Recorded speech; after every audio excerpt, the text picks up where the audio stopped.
Morning, we're at well 17, Trinity pump number 4. For MBU and Peerless Equipment, we're in the process of reinstalling a well for maintenance purposes. We refurbished the pump set, including the motor, and as you can see, the guys behind me, they're hard at it right now, doing good work. The Trinity operation is basically to provide water up to 46 expansion, all the way up to Copper Ridge.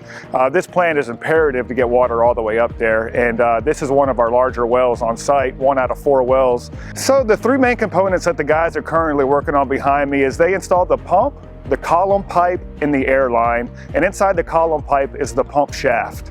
And all that is going in. The water sucks up internally from the impellers on the bottom end of the pump and goes all the way through the column pipe, all the way up to the surface of the earth. This pump currently sits at about 750 feet. To me, this work is as good as it gets. I'll be honest with you. To provide an essential quality to our beautiful community, it starts with guys like this doing the work in the backgrounds. And I'm happy that everybody gets to see a little bit of what we do as a small glimpse on something as simple as just your faucet turning on or your shower turning on. There's a lot of back-end work that goes to it, and it all starts with this.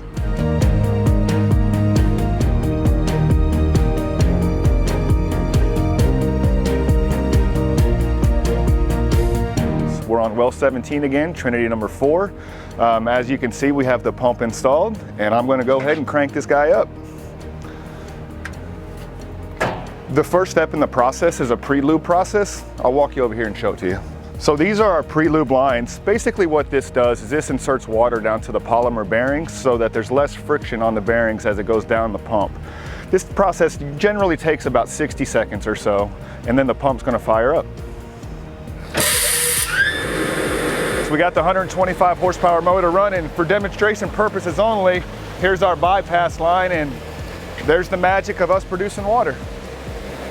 We will send that water into our process system, and then it'll complete the distribution process and wind up right in your faucet or your shower. I hope it's good water for you.